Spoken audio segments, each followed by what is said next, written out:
আসসালামু আলাইকুম প্রিয় দর্শক, আশা করি সবাই ভালো আছেন। আজকে শেয়ার করব সম্পূর্ণ সোলার সিস্টেম দিয়ে ইনকিউবেটর চালিয়ে কোয়েল পাখির ডিম ফোটানোর বাস্তব অভিজ্ঞতার গল্প। বিদ্যুৎবিহীন দুর্গম পাহাড়ের ছোট্ট একটি গ্রামে থেকেও আলহামদুলিল্লাহ আমি কিছুটা হলেও পেরেছি, আর সেই গল্পটাই আপনাদের সাথে শেয়ার করব। আমাদের গ্রামে এখনো বিদ্যুৎ পৌঁছায় নাই, সম্পূর্ণ সোলার নির্ভর একটা গ্রাম। তাই এখানে ইনকিউবেটর চালানোর একমাত্র ভরসাই ছিল সোলার সিস্টেম, সোলার ব্যাটারি। কোয়েল পাখির ডিম ফোটার জন্য 17 দিন সময় লাগে, আর এই 17 দিনের প্রত্যেকটা দিনই আমার কাছে ছিল নতুন নতুন অভিজ্ঞতার। এতটা ঝামেলা হবে বুঝলে হয়তো বা কখনো সাহসই করতে পারতাম না। প্রথমত হইতেছে আমি নতুন, ইনকিউবেটর চালানো তো দূরের কথা, আমি কখনো সামনাসামনি দেখিও নাই। তার উপরে এই পুরো সিস্টেমটা আমার চালাইতে হয়েছে সোলার দিয়ে, যেখানে একদিন বা 2 দিন যদি টানা বৃষ্টি হয় তার পরের দিন ইনকিউবেটর যে কোনো সময় বন্ধ হয়ে যাওয়ার একটা চান্স থাকে। এই দীর্ঘ 17 দিনের জার্নিতে আমার কি কি সমস্যায় পড়তে হয়েছে সবকিছুর একটা ধারণা দেওয়ার চেষ্টা করবো আপনাদের। যদি আপনি কখনো চিন্তা করেন ইনকিউবেটর দিয়ে বাচ্চা ফুটাবেন, বা আপনি যদি একেবারেই নতুন হন আমার মতন, তাহলে আপনি কি কি সমস্যায় পড়তে পারেন আমার ভিডিওটা দেখলে আপনার একটা ধারণা হয়ে যাবে। তাহলে আপনি ওই বিষয়গুলো খেয়াল করে কাজ করলে ইনশাল্লাহ আমার মতো ঝামেলা আপনাকে পড়তে হবে না। এটা ছিল একটা ককশিটের তৈরি ইনকিউবেটর। এটার মধ্যে আমি 170 পিস কোয়েল পাখির ডিম পাঠাইছিলাম। এটা সম্পূর্ণ ম্যানুয়াল একটা ইনকিউবেটর। এটা আমি অনলাইন দিয়ে অর্ডার করে আনছিলাম।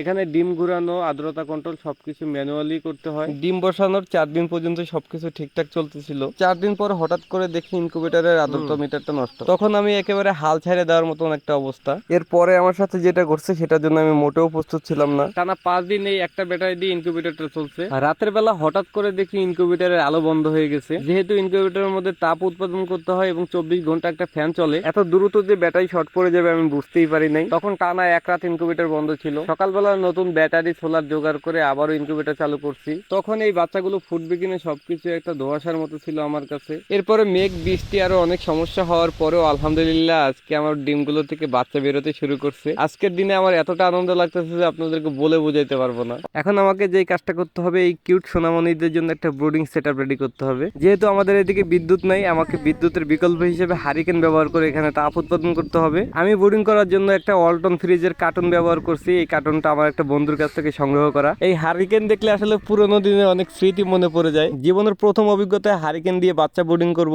বাচ্চাগুলোকে ব্রুডিং এ ঢুকানোর আগে আমি হারিকেনটা এখানে জ্বালায় রাখবো। এখানে তাপ হওয়ার পরে আমি বাচ্চাগুলোকে ধরে এনে এখানে ছাড়বো। আলহামদুলিল্লাহ ব্রুডিং সেটআপ রেডি। এখন সোনামণিদেরকে ইনকিউবেটর থেকে বের করে এনে এখানে রাখবো। এখানে এদের খাবার এবং পানির ব্যবস্থা করে দিতে হবে। সোনামণিদের জীবনের প্রথম খাবার পানির সাথে আমি লাইসোবিট ওষুধটা মিশাই দিছি। এখন আমি ইনকিউবেটর থেকে ওদেরকে বের করে গুনে তারপরে আপনাদের বলবো যে 170 পিস ডিম থেকে আমি কত পিস বাচ্চা পাইছি। ইনকিউবেটরে যখন এক এক করে ডিম ফুটে বের হয় তখন আমাকে আরো একটা সমস্যায় পড়তে হয়েছে। ডিমের মধ্যে ছোট লাল পিঁপড়েগুলো অনেক পরিমাণে ঢুকে গেছিল। পিঁপড়েগুলো বের করার জন্য আমাকে ইনকিউবেটর অনেকবার খুলতে হয়েছে এবং ডিমগুলোকেও নাড়াচাড়া করতে হয়েছে। তখন মাত্র ডিমগুলো ফুটতে শুরু হয়েছে, ওই অবস্থায় নাড়াচাড়া করার কারণে আমার অনেক ডিম নষ্ট হয়ে গেছে। সর্বশেষ আলহামদুলিল্লাহ আমি 170 পিস ডিম ইনকিউবেটরে দিয়ে 90 পিসের মতো বাচ্চা পাইছি। এটা আপনাদের অনেকের কাছে খুবই সামান্য মনে হইলো, আমার কাছে অনেক বড় একটা ব্যাপার। আসলে আমি এক পর্যায়ে হালই ছেড়ে দিছিলাম, ভাবছিলাম এই ডিমগুলো থেকে বাচ্চা ফোটানো আমার দ্বারা সম্ভব হবে না। আপনারা সবাই দোয়া করবেন। ভিডিওটা যদি ভালো লাগে লাইক, কমেন্ট এবং শেয়ার করবেন। চ্যানেলে নতুন হলে সাবস্ক্রাইব করে পাশে থাকবেন। দেখা হচ্ছে পরবর্তী ভিডিওতে। সেই পর্যন্ত সবাই ভালো থাকেন, সুস্থ থাকেন। আসসালামু আলাইকুম, আল্লাহ হাফেজ।